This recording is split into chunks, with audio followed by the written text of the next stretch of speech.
2 مہینے بعد یورپ جانا ہو، کسی کو بھی جانا ہو، وہ ابھی سے باتیں شروع کر دیتے ہیں، یار کیسے جائیں گے، فلائٹ کیسی ہوگی، ٹرین کا ٹکٹ ملے گا کہ نہیں، وہاں جہاز، وہ کرنسی کون سی چلے گی۔ اچھا صرف نیت کی ہے اور باتیں شروع، ڈسکشن شروع، مشورے شروع، جب تک جائیں گے نہیں روز باتیں کریں گے۔ ادھر جانا نہیں جانا پتہ نہیں ہے، مگر تم روز بات کر رہے ہو۔ جدھر جانا کنفرم ہے اور کب جانا یہ بھی نہیں پتا، آج بھی جا سکتے ہو، اس کے لیے کوئی بات نہیں کرے گا، اس کے لیے کوئی ڈسکشن نہیں، اس کے لیے کوئی تیاری نہیں۔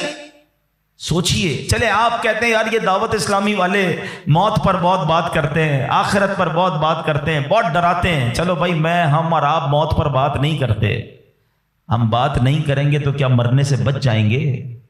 ہیں اس حقیقت سے نکل جائیں گے؟ آنکھیں بند کرنے سے مصیبت جاتی نہیں، فیس تو کرنا ہی پڑے گا۔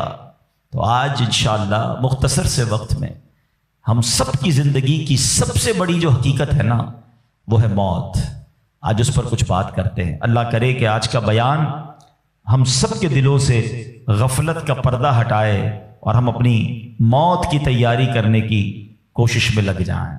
امام محمد غزالی علیہ رحمۃ اللہ الوالی لکھتے ہیں کہ بنی اسرائیل کا ایک بڑا مغرور شخص تھا، بڑا ایروگنٹ تھا، بڑا اس کا کر و فر تھا، ایک بند کمرے میں بیٹھا تھا۔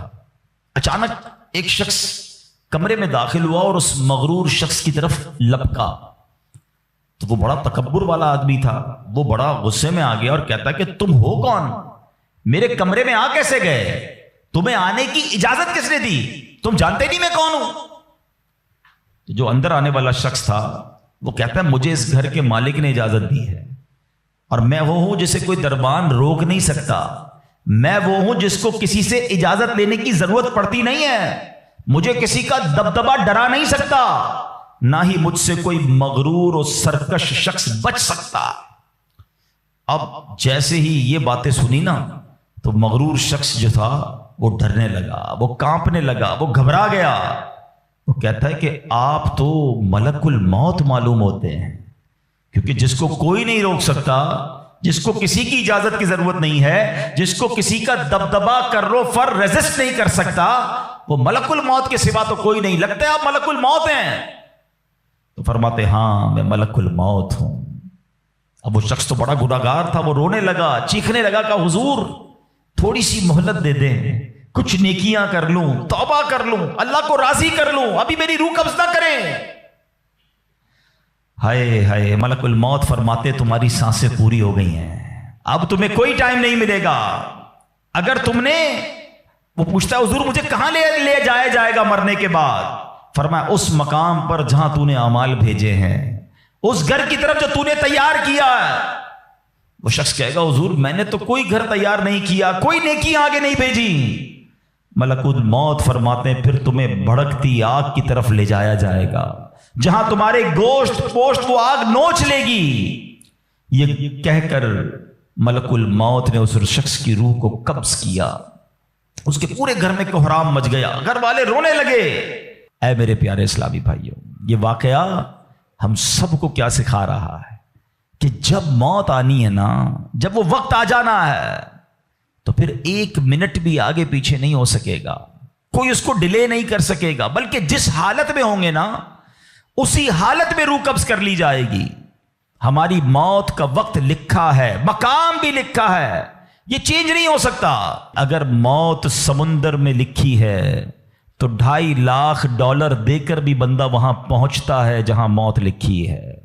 اگر موت کشتی سے ڈوب کر ہونا لکھی ہے تو 22 لاکھ دے کر بھی سینکڑوں لوگ ہمارے وطن سے جاتے ہیں اور ان کی موت یورپ کے سمندر میں جا کر ہو جاتی ہے۔ اللہ پاک جو بھی ان میں مسلمان ہیں سب کی مغفرت فرما، مگر میں نے اور آپ نے اس سے عبرت کیا لی کہ بندہ وہاں پہنچے گا جہاں اس کی موت لکھی ہوئی ہے۔ ایک بار حضرت سلیمان علیہ نبینا علیہ الصلوۃ والسلام کی بارگاہ میں ایک شخص بیٹھا تھا۔ آپ کی بارگاہ میں ملک الموت آئے اور اس شخص کو ذرا گھور کے دیکھنے لگے، واپس چلے گئے۔ وہ شخص کہتا حضور یہ کون تھے جو آئے تھے اور مجھے گھور کے دیکھ رہے تھے؟ فرمایا یہ ملک الموت تھے۔ کہتا حضور لگتا ہے میری روح قبض کرنے والے ہیں، آپ مہربانی کریں، آپ کی تو ہوا پر حکومت ہے، آپ ہوا کو حکم دیں کہ ہوا مجھے اڑائے اور مجھے ہندوستان لے جائے. حضرت سلیمان بیت المقدس کے علاقے میں رہتے تھے نا. آپ نے حکم فرمایا, ہوا نے اس بندے کو اٹھایا اور ہندوستان پہنچا دیا. کچھ دنوں کے بعد پھر ملک الموت آیا حضرت سلیمان علیہ السلام کی بارگاہ میں. آپ نے فرمایا تم میرے ساتھی کو کیوں گھور رہے تھے جب آئے تھے تو؟ کہ میں حیران تھا کہ میرے پاس یہ لکھا ہوا تھا اللہ کی طرف سے کہ تھوڑی دیر بعد مجھے اس کی روح ہند میں قبض کرنی ہے, اور وہ آپ کے پاس بیٹھا ہوا تھا. اللہ اکبر. حضرت سلیمان نے کہا میں نے ہی تو حکم دیا, اور ہوا نے اسے ہند پہنچایا. اور جب وہ ہند پہنچا تو پرٹیکولر ٹائم پر اسی مقام پر اس کی روح کو قبض کر لیا گیا. ہائے ہائے ہائے, یہ ہے میری اور آپ کی حقیقت. دوڑتے رہتے ہیں, بھاگتے رہتے ہیں, پلاننگ ہے کہ ختم نہیں ہو رہی, فکریں ہیں کہ ختم نہیں ہو رہی, ہر وقت بیٹھے ہیں اگلا پلان کیا ہے, 5 سال کا, 10 سال کا. ایک دکان ہے تو 2 دکانیں, ایک گھر ہے تو 2 گھر, بڑا گھر, ہوادار گھر ہے, نوکری ہے تو کاروبار کرنا ہے, ملک سے باہر جا کر جناب پیسے کمانے, یہی سوچ ہے بس. اس پورے شیڈول میں موت کہاں ہے؟ اس پوری تیاری میں موت کہاں ہے؟ ایک دن ہوگا کہ اچانک اچک لیے جائیں گے. سیٹھ جی کو فکر تھی ایک ایک کے 10 کیجئے, موت آ پہنچی کہ حضرت جان واپس کیجئے. اور آپ کو پتہ ہے جس عالم میں اور آپ ہوں گے, بڑی میں اہم بات کرنے جا رہا ہوں. یہ آپ نے دیکھا نا کہ حضرت سلیمان نے حکم فرمایا تو ہند پہنچا. کوئی کشتی میں تھا, اس کی موت وہاں تھی. کوئی سمندر پانی کے اندر ہزاروں فیٹ نیچے جانا تو اس کی موت وہاں لکھی تھی. اس کا مطلب تو یہ ہوا کہ میں کہیں بھی کسی بھی مقام پر مر سکتا ہوں, میری موت پتہ نہیں کہاں لکھی ہے. اب ذرا غور کیجئے, ہم سب پتہ ہے کیا چاہتے ہیں کہ موت کے وقت ہم سجدے میں ہوں. چاہتے ہیں نا, اللہ کرے اللہ کے گھر میں موت آئے, کلمہ پاک پڑھتے ہوئے موت آئے, تلاوت قرآن کرتے ہوئے موت آئے, نبی پاک پر درود پڑھتے ہوئے موت آئے. اللہ ایسا کرم کر دے کہ مدینہ منورہ میں موت آئے, گنبد خضرا کے سامنے موت آئے. یہی تصورات ہے نا, ایک مسلمان چاہتا یہی ہے کہ یار موت آئے تو کسی اچھے عالم میں ہو, کسی بڑی خوبصورت باوضو نیکی کرتے کرتے دنیا سے جاؤں. تمنا تو سب کی یہ ہے. اچھا مجھے ایک بات کا جواب دیں, یہ کیسے ممکن ہے کہ کوئی بندہ صبح سے شام تک نماز نہ پڑھے اور کہے موت سجدے میں آئے, صبح سے شام تک مسجد میں نہ آئے اور تمنا یہ کر رہا ہے کہ مسجد میں موت آئے, باوضو رہتا ہی نہیں ہے تو کیسے امید رکھ رہا ہے کہ باوضو موت آئے, قرآن کھول کر پڑھتا ہی نہیں ہے تو کیسے امید کر رہا ہے کہ تلاوت کرتے کرتے موت آئے. جو صبح و شام گالیاں دیکھتا ہے, کیا اس کو ڈر نہیں لگتا کہ گالی دیتے دیتے موت آ سکتی ہے؟ جو شراب پیتا ہے اس کو ڈر نہیں لگتا کہ شراب کے نشے میں موت آ سکتی ہے؟ جو بدکاری کرتا ہے اس کو ڈر نہیں لگتا کہ بے حیائی اور بدکاری کرتے ہوئے موت آ سکتی ہے؟ جو تاش کھیلتا ہے, جوا کھیلتا ہے, اس کو ڈر نہیں لگتا کہ مرتے اسی وقت میں تاش کھیل رہا ہوں اور مجھے موت آ گئی, تو میں نشہ کر رہا ہوں مجھے موت آ گئی, میں بے حیا اور بدکاری کہ بری بری باتیں ٹیلی فون پر ساری رات کر رہا ہوں اس وقت موت آ گئی. ملک الموت کو منع نہیں کر سکو گے کہ میں غلط کام کر رہا ہوں, ٹائم دے میں توبہ کر لوں. نہیں, جو سجدے میں ہوگا وہ سجدے میں اٹھایا جائے گا, جو درود پڑھتے پڑھتے جائے گا وہ درود پڑھتے پڑھتے اٹھایا جائے گا. سوچے وہ جو شراب میں جائے گا, نشے میں جائے گا, ادھر کیسے اٹھایا جائے گا؟ اب اس کا آسان حل پتہ ہے کیا ہے؟ کہ بندہ زندگی ایسے گزارے کہ جس حال میں مرنا نہیں چاہتا نا وہ کام چھوڑ دے. عقل بندی یہ ہے کہ اپنے دن کا شیڈیول ایسا بنائے کہ میں وہ کام ہی نہ کروں جس میں مرنا نہیں چاہتا, ورنہ میں روک نہیں سکوں گا موت کو. آپ چاہتے ہیں اچھی موت ہو؟ میں بتاتا ہوں کس کی اچھی موت آ سکتی ہے. جو ماشاءاللہ 5 ٹائم پابندی سے نماز پڑھتا ہے, جو روزانہ تلاوت قرآن کرتا ہے, جو بار بار تسبیح نکال کر تسبیح بھی پڑھتا ہے, درود بھی پڑھتا ہے, جو دکان پر بھی جاتا ہے تو نماز کا ٹائم ہو تو نماز کے لیے کھڑا ہو جاتا ہے, جو حلال روزی کماتا ہے, جو گناہوں سے اپنے آپ کو بچاتا ہے. ارے اس کی تو 24 گھنٹے میں کبھی بھی موت آنی ہے. سبحان اللہ, وہ رات کو سوتا ہے تو باوضو سوتا ہے, اس نیت سے سوتا ہے کہ فجر میں اٹھنا ہے. رات کو بھی جائے گا تو انشاءاللہ شہید کا مرتبہ پائے گا. دن میں کسی وقت موت آئے گی تو کوئی اچھا ہی کام کر رہا ہوگا نا. اب آپ سوچ لیں کس عالم میں مرنا ہے. اچھا ایک اور دل پر چوٹ کرنے والا جملہ سن لو. کون کون چاہتا ہے مرتے وقت زبان پر کلمہ طیبہ جاری ہو؟ ہائے ہائے, فضیلت پتہ ہے کیسی ہے؟ حدیث پاک میں آتا ہے جس کی زبان پر, حدیث کا مضمون ہے, آخری کلمہ لا الہ الا اللہ ہوگا, دخل الجنہ, وہ جنت میں داخل ہو جائے گا. ہم ہر مسلمان چاہتا ہے ٹھیک ہے، آپ سب نے ہاتھ اٹھایا کہ آپ سب چاہتے ہیں مرتے وقت کلمہ پاک زبان پر ہو. اب ہاتھ نہیں اٹھانا، آپ سے پوچھ رہا ہوں، اپنے آپ سے ہی پوچھ رہا ہوں، آج پورے دن میں کتنی بار کلمہ پڑھا ہے؟ اس پورے ہفتے میں کتنی بار کلمہ پڑھا ہے؟ عجب کہانی ہے ہماری، یقین کریں عجب کہانی ہے. مرتے وقت سب کو کلمہ چاہیے، زندگی میں کلمہ پڑھنے کا ٹائم نہیں ہے. اللہ اکبر. سکرات کو جانتے ہو کیسا ہوگا؟ زبانیں سخت ہو جائیں گی، بندہ اتنی تکلیف میں ہوگا کہ کوئی لفظ ہی نہیں نکلتا منہ سے. ہمارا تو بخار میں لفظ نہیں نکلتا، سکرات کی کیا بات کروں میں. جس وقت زبانیں بھاری ہوں گی کلمہ کیسے ادا ہوگا جب تم نے زبان کو عادی نہیں بنایا. ہاں، ایک بزرگ کا بڑا پیارا کال میں نے سنا تھا، وہ فرماتے ہیں اپنی زبان کو کلمے کا عادی بناؤ، جس وقت سکرات کا عالم ہوگا زبان بھاری ہوگی اس وقت بھی کلمہ جاری ہو جائے گا. مبارک ہونے جو روز کلمہ پاک کم از کم ایک تسبیح تو پڑھ لیا کرے یار. 100 بار کلمہ پڑھنے میں دیری کتنی لگتی ہے؟ کلمہ پاک اچھا افضل الذکر حدیث پاک میں کہا گیا سب سے بہترین ذکر جو ہے وہ لا الہ الا اللہ ہے. کتنا کرتے ہیں ہم؟ سوچے نا، ہم اب اپنے آپ کو کتنا دور رکھے ہوئے ہیں اپنی موت کی تیاری سے، اپنی آخرت کی تیاری سے، اپنی قبر کو روشن کرنے کی تیاری سے.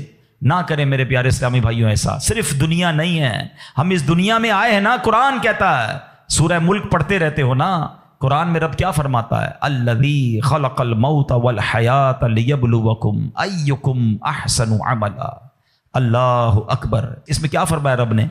جس نے موت اور زندگی پیدا کی کہ تمہاری جانچ ہو کہ تم میں کس کا کام زیادہ اچھا ہے. میں اور آپ جو آئے نا دنیا میں، واٹ از دا ریزن؟ موت اور زندگی کو پیدا کرنے کا مقصد یہ ہے کہ چیک کیا جائے کون اچھے کام کر کے آتا ہے. یعنی آسان لفظوں میں ہم سب کو امتحان کے لیے بھیجا گیا ہے. ہم اس دنیا میں آئے ہیں، ہمارا ٹیسٹ ہو رہا ہے.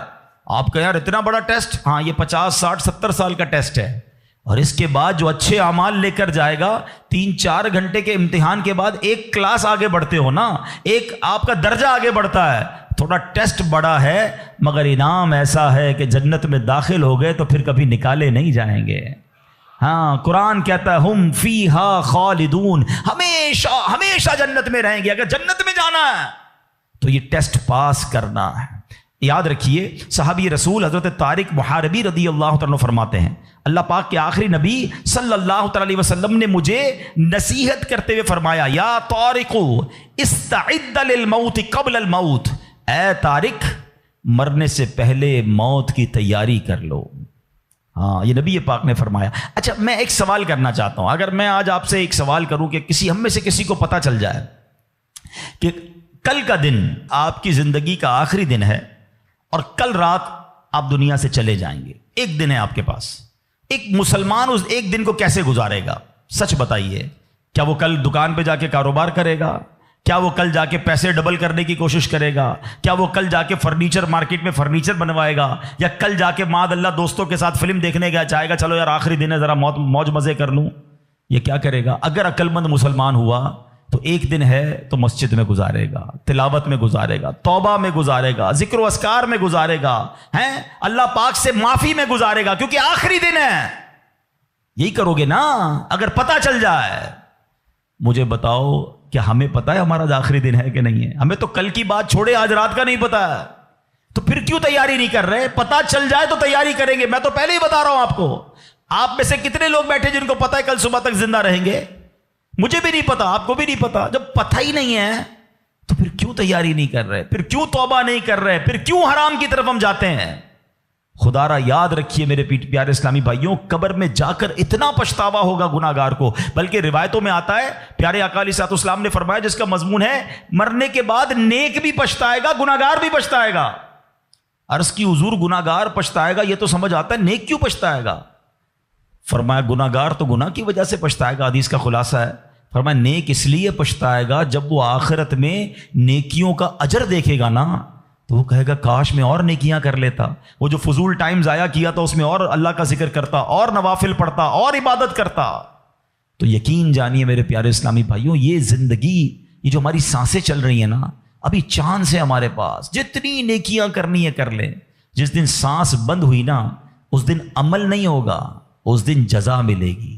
آج دار العمل ہے، today is the time of action. And tomorrow is the time of accountability. اس دن صرف جزا ہوگی, یا تو آپ کو اللہ نہ کرے گناہوں کی وجہ سے کسی کو سزا ملے گی یا نیکیوں کا اجر ملے گا. آج وقت ہے نیکیاں کرنے کا. قبر میں اتارے جانے کے بعد کوئی چانس نہیں ہوگا. اچھا آپ کو پتا ہے جب قبر میں بندہ جاتا ہے, کسی کا بھی انتقال ہوتا ہے, تو گھر والے کیا کہتے ہیں, خاندان والے کیا کہتے ہیں, میت نے پیچھے کیا چھوڑا ہے؟ آپ کو پتا ہے فرشتے کیا کہتے ہیں؟ میت نے آگے کیا بھیجا ہے. اصل یہ بات سمجھ لیجئے گا, ہم نے آگے کیا بھیجا ہے. خوش نصیب ہیں وہ لوگ جو آگے بھیج کر تیاری کر رہے ہیں. وہ ایک واقعہ کئی بار بیانات میں آپ نے سنا ہوگا کہ ایک بادشاہ تھا اور اس نے اپنی سلطنت میں ایک بڑا عجیب سا مقابلہ کروایا. بادشاہ آدمی تھا, جو اس کے دماغ میں اس نے کہا ذرا چیک کرو میری سلطنت میں سب سے بڑا بے وقوف کون ہے. سارے بے وقوفوں کو جمع کیا گیا, بے وقوفوں کا ٹیسٹ لیا گیا. وزیروں نے ایک بندے کو سلیکٹ کیا کہ بادشاہ سلامت یہ بندہ سب سے بڑا بے وقوف, سب سے بڑا بے وقوف کا چیک کر لیا, کا چیک کر لیا. بادشاہ سلامت نے اپنی سونے کی ہیرے کی مالا اتاری اور اس کو پہنائی, کا تمہارا یہ انعام. وہ بے وقوف گھر چلا گیا خوشی خوشی. تھوڑے دنوں بعد اس بے وقوف کو پتا چلا کہ بادشاہ سلامت بہت بیمار ہے. تو جو بے وقوف آدمی تھا وہ کہتا ہے اچھا بادشاہ بیمار ہے, چلو چلتے ہیں بادشاہ سے مل کے آتے ہیں. بادشاہ سلامت کے پاس گیا, واقعی بہت بیمار تھا. کہا بادشاہ سلامت خیر تو ہے, کیا ہو گیا آپ کو؟ بادشاہ کہتا ہے بس اب تو لگتا ہے زندگی اینڈ پر ہے, اب کہیں اور دوسری دنیا میں جانے کا وقت آ گیا. تھا تو بے وقوف نا. کہتا ہے آپ کہیں اور جا رہے ہیں؟ کہاں میں یہ دنیا چھوڑ کر دوسری دنیا میں جا رہا ہوں. تو کہا اب میں دیکھ رہا ہوں آپ کا بہت بڑا گھر ہے, زبردست بیڈ رومز ہیں, آپ جدھر جا رہے ہیں ادھر گھر بنا لیا؟ تو بادشاہ کہتا ہے ادھر تو میں نے کوئی جھوپڑی بھی نہیں بنائی ہے. اچھا بادشاہ سلامت آپ کے پاس تو کتنا سونا کتنے ہیرے آپ نے مجھے بھی تحفہ دیا, ادھر پیسے بھجوا دیے جہاں آپ جا رہے ہیں. تو کہتا ہے میرے پاس تو وہ پھوٹی کوڑی بھی نہیں ہے. کہ بادشاہ سلامت میں دیکھ رہا ہوں آپ کے خاندان, آپ کے گھر کے باہر خادم, خادمائیں, کنیزیں, غلام, بہت سارا اسٹاف ہے آپ کا, جدھر جا رہے ادھر خادم بھجوایا آپ نے؟ بادشاہ کہتا ہے ادھر میرا کوئی خادم نہیں بھجوایا میں نے. وہ بیوقوف پتہ کیا کرتا ہے, اپنی مالا اتارتا ہے اور بادشاہ کے گلے میں ڈالتا ہے. کہتا ہے بادشاہ سلامت پر مجھ سے بڑے بے وقوف تو آپ ہوئے نا. آپ کو پتا ہے کہ آپ کے کہیں اور جا رہے ہیں, نہ گھر بنایا, نہ پیسے بھجوائے, نہ خادم بھجوائے, تو مجھ سے بڑے بے وقوف تو آپ ہوئے نا. یہ ہے تو بظاہر واقعہ, مگر یہ ہم سب کے لیے لیسن نہیں ہے. آپ سے اور مجھ سے کوئی پوچھتا ہے گھر کہاں ہے, کوئی کہتا ہے رنچوڑ لائن میں, کوئی کہتا ہے گارڈن میں, کوئی کہتا ہے کلفٹن میں. جنت میں گھر ہے کہ نہیں؟ ادھر گھر بنایا کہ نہیں بنایا؟ ادھر کدھر رہو گے؟ ادھر نرم بستر کے بغیر جس کو نیند نہیں آتی, رات کو پنکھا نہ چلے تو بے چین ہو جائے, یو پی ایس لگائے, جنریٹر لگائے, تھوڑے پیسے آئے تو اے سی لگایا. قبر میں اگر آگ بھڑک رہی ہے تو پھر کیا کیا ہے ہم نے؟ ادھر کتنا سوئیں گے اور ادھر کتنا سونا ہے پتہ ہے آپ کو؟ حضرت آدم علیہ السلام سے لے کر آج تک لوگ قبر میں جا رہے ہیں, ہم قبر میں اتار رہے ہیں لوگوں کو, سب قبر میں ہزاروں سال سے ہیں. پتہ نہیں کتنے 100 کتنے 1000 سال رہنا پڑے گا, مگر قبر روشن ہے کہ نہیں کوئی ٹینشن نہیں کسی کو. جس کا یہاں نرم بستر ہے نا, جس کو نرم تکیے کے بغیر نیند نہیں آتی, وہ سوچے میں سانپ اور بچھوؤں کے ساتھ کیسے سوؤں گا. قبر نے اگر دبا دیا اور پسلیاں توڑ دی تو میرا بنے گا کیا؟ اگر قبر میں آگ بھڑکا دی گئی تو میں کدھر جاؤں گا, کس کو پکاروں گا؟ واللہ قبر کی تیاری کرنی ہے, خدا کی قسم مارے جائیں گے اگر اللہ ناراض ہوا. فکر کرنی دنیا میں ہے, ایکسٹرا ٹائم نہیں ملے گا. آج کل موبائل کمپنیاں میسج کرتی ہیں جناب آپ کا 70% ڈیٹا یوز ہو گیا ہے, ٹاپ اپ کروا لیں, پیسے ڈلوا لیں, 80% ختم ہو گیا, آج کل آخری دن ہے آپ کے موبائل کے پیکج کا.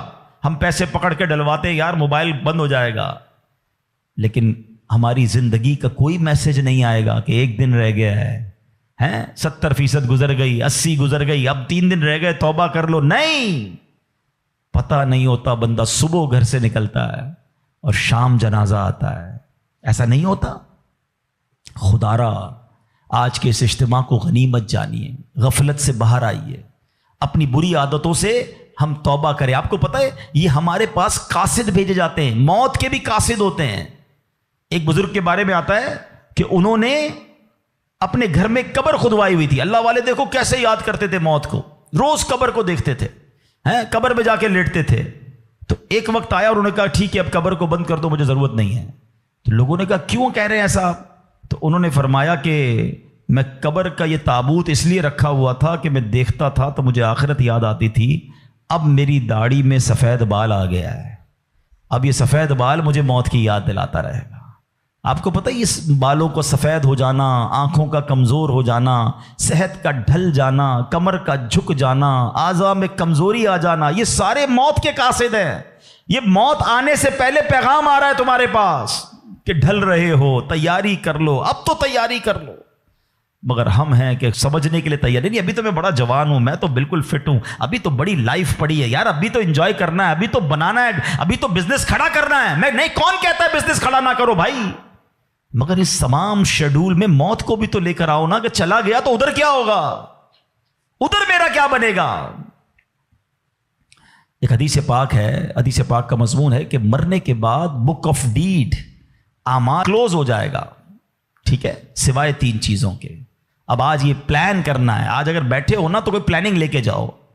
آقا فرماتے مرنے کے بعد اعمال بند سوائے 3 چیزوں کے. فرمایا نمبر 1، انسان کوئی ایسا علم چھوڑ کر جائے کہ اس کے بعد اس علم سے فائدہ اٹھایا جائے. سبحان اللہ.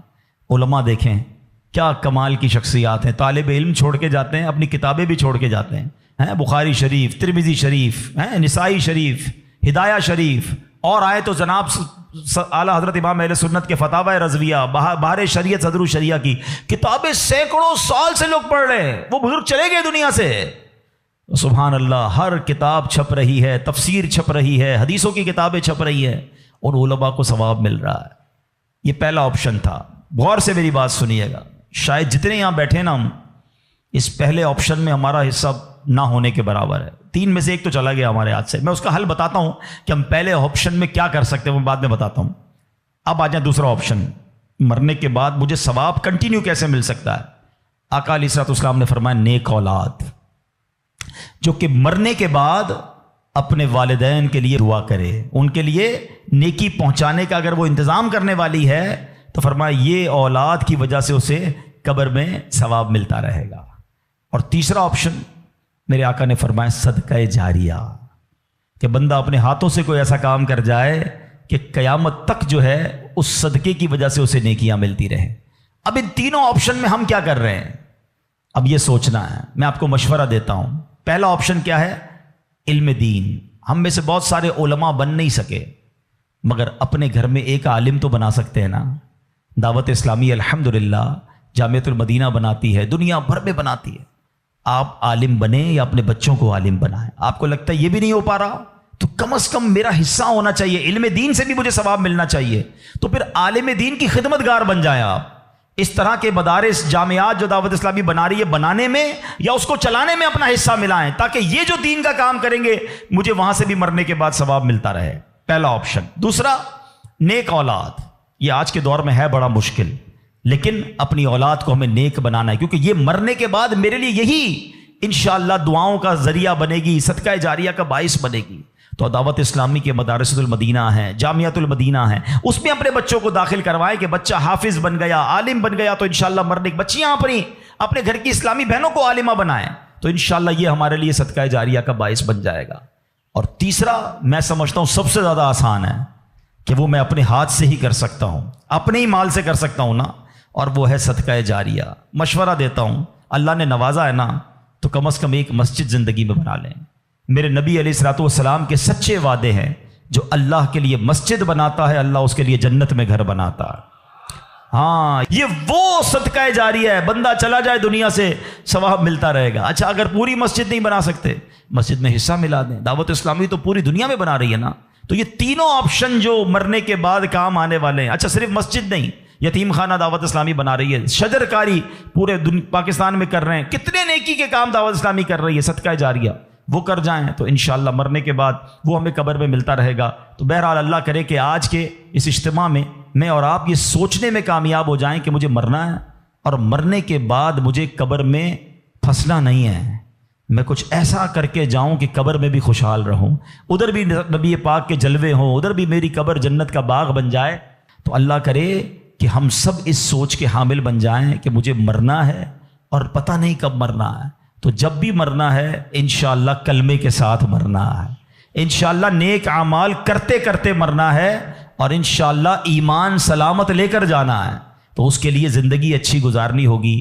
اگر میرا کوئی بھائی بے نمازی یہاں بیٹھا ہے، اگر میرا بھائی کوئی بری عادتوں میں گرفتار بیٹھا ہے، تو میری گزارش ہے کہ آج پکی سچی نیت کر لیں۔ دیکھیں یہ دنیا کے معاملات تو چلتے ہی رہیں گے، نماز قضا نہیں ہونی چاہیے۔ پکی سچی نیت کریں کہ آج کے بعد ہماری کوئی نماز قضا نہیں ہوگی، آج کے بعد حرام روزی کے قریب بھی نہیں جائیں گے، شراب اور نشے سے ہمیشہ دور رہیں گے، اور اپنی موت کی تیاری کرنے کی کوشش کریں گے۔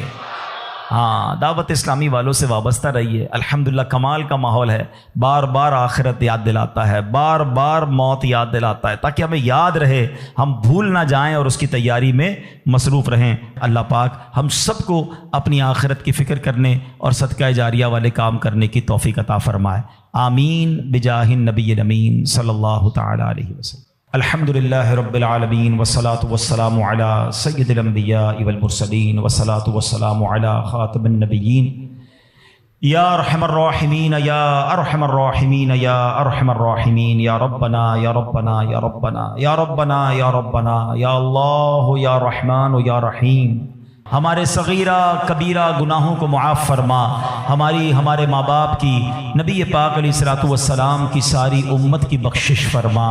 اے کریم ہمیں نیک بنا دے، پرہیزگار بنا دے، سچا عاشق رسول بنا دے۔ اے اللہ ہماری دنیا بھی اچھی کر دے، ہماری آخرت بھی اچھی کر دے۔ اے اللہ جب نے موت کی تیاری کے بارے میں سنا ہے، اے اللہ اب تک تو ایسے اعمال کیے نہیں کہ مرنے کے بعد ہمیں ایسا محسوس ہو کہ تجھے راضی کرنے والے کام کر لیے ہوں۔ اے اللہ گناہ ہی گناہ ہیں، کرم کر دے، پچھلے گناہ معاف فرما دے، آئندہ جو رہ گئی ہے وہ اچھی گزار دے۔ اے اللہ نیکیوں والی، سنتوں والی، اے اللہ تیری فرما برداری والی زندگی ہم سب کو عطا فرما۔ حرام بولنے سے بچا لے، حرام دیکھنے سے بچا لے، حرام سننے سے بچا لے، حرام کھانے سے بچا لے، اپنے پسندیدہ بندوں میں ہمیں شامل فرما لے۔ اے اللہ مرنا تو ہم نے ہے ہی، یہ ہمارا ایمان بھی ہے، ہم مانتے بھی ہیں، مگر مولا تیرے دربار میں دعا ہے کہ مرتے وقت اے اللہ ہمیں مدینے پہنچا دینا۔ اے اللہ جب تک زندہ رہیں اے اللہ تیرے در کے سوا کسی کا محتاج نہ کیجیو۔ زندگی کی آخری نماز جو پڑھیں وہ مسجد نبوی میں کھڑے ہو کر ادا کریں، اور اے رب کریم پھر آقا کے جلووں میں، آقا کے قدموں میں نبی پاک کے دیدار کرتے ہوئے ایمان اور عافیت والی ہمیں مدینے والی موت نصیب فرما۔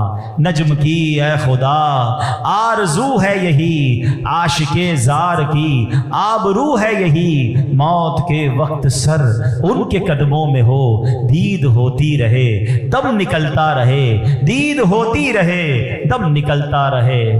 اے کریم ہمیں ایمان والی موت عطا فرما، لمحہ بھر بھی ہمارا ایمان ہم سے دور نہ ہو۔ اے پروردگار ہمیں ایمان کی استقامت نصیب فرما دے۔ اے اللہ جتنے بیمار ہیں انہیں شفا عطا فرما، قرض داروں کے قرضے اتر جائیں، بے اولادوں کو نیک اور صالح اولاد عطا فرما۔ اے اللہ روٹھوں کو منا دے، بچھڑوں کو ملا دے۔ اے کریم اے پروردگار تو سب کے نام بھی جانتا ہے، کام بھی جانتا ہے۔ اے اللہ سب کی جھولیاں بھر دے، سب کی مرادیں پوری کر دے۔ اے پروردگار عالم تیرے خزانوں میں کمی نہیں، جو تڑپ رہے ہیں انہیں کعبہ دکھا دے، جو مچل رہے ہیں انہیں مدینہ دکھا دے۔ اے اللہ جلدی جلدی حرمین طیبین کی حاضریاں ہم سب کو نصیب فرما۔ اے اللہ با عافیت، با ذوق اور مقدس اور مقبول حاضریاں ہم سب کو نصیب فرما۔ اے اللہ حضرت یونس علیہ السلام نے مچھلی کے پیٹ کے اندھیرے میں جن الفاظ کے ذریعے تجھے پکارا تھا ہم بھی تجھے پکارنے جا رہے ہیں۔ اے اللہ گناہوں کے اندھیرے سے نکال کر نیکیوں کے نور میں داخل فرما دے، غموں کے اندھیرے سے نکال کر خوشیوں کے نور میں داخل کر دے۔ اے اللہ ہمیں ظلمت سے نکال کر ہمیں نور میں داخل کر دے۔ آئیے مل کر پڑھیے لا الہ الا انت سبحانک انی کنت من الظالمین، لا الہ الا انت سبحانک انی کنت من الظالمین، لا الہ الا انت سبحانک انی کنت من الظالمین۔ اے رب کریم ہمارے وطن عزیز پاکستان کی خیر فرما، اندرونی بیرونی سازشوں سے محفوظ فرما۔ فرما۔ اے اللہ ہماری دعوت اسلامی کو ترقیاں اور عروج عطا فرما۔ قبلہ امیر اہل سنت، تمام علماء اور مشائخ اہل سنت کا سایہ ہمارے سروں پر تا دیر قائم و دائم فرما۔ اے پروردگار ہماری محبتوں کو سلامت رکھ، ہماری نسبتوں کو سلامت رکھ۔ اے پروردگار مالک کریم، ہم تیرے بندے ہیں، عاجزی کے ساتھ تیرے دربار میں مانگ رہے ہیں، ہمیں تو مانگنا بھی نہیں آتا۔ اے اللہ ہم سب کی بخشش فرما دے، ہم سب کو نبی پاک کا جنت میں پڑوس نصیب فرما دے۔ وَأُفَوِّضُ أَمْرِي إِلَى اللَّهِ إِنَّ اللَّهَ بَصِيرٌ بِالْعِبَادِ۔ یا اول الاولین، یا آخر الآخرین، یا ذا القوة المتین، یا راحم المساکین، یا ارحم الراحمین، ارحمنا نحن الفقراء والمساکین، ارحمنا نحن الفقراء والمساکین۔ اللہم رب یسر ولا تعسر وتمم لنا بالخیر یا فتاح وبک نستعین۔ ربنا تقبل منا انک انت السمیع العلیم وتب علینا یا مولانا انک انت التواب الرحیم۔ ببرکۃ ان اللہ وملائکتہ یصلون علی النبی یا ایھا الذین آمنوا صلوا علیہ وسلموا تسلیما۔ اللہم صل علی سیدنا ومولانا محمد طب القلوب ودوائها وعافیت الابدان وشفائها ونور الابصار وضیائها وعلى آلہ وصحبہ وبارک وسلم۔ جب دم واپسی ہو یا اللہ، سامنے ہو روضہ رسول اللہ اور لب پہ ہو لا الہ الا اللہ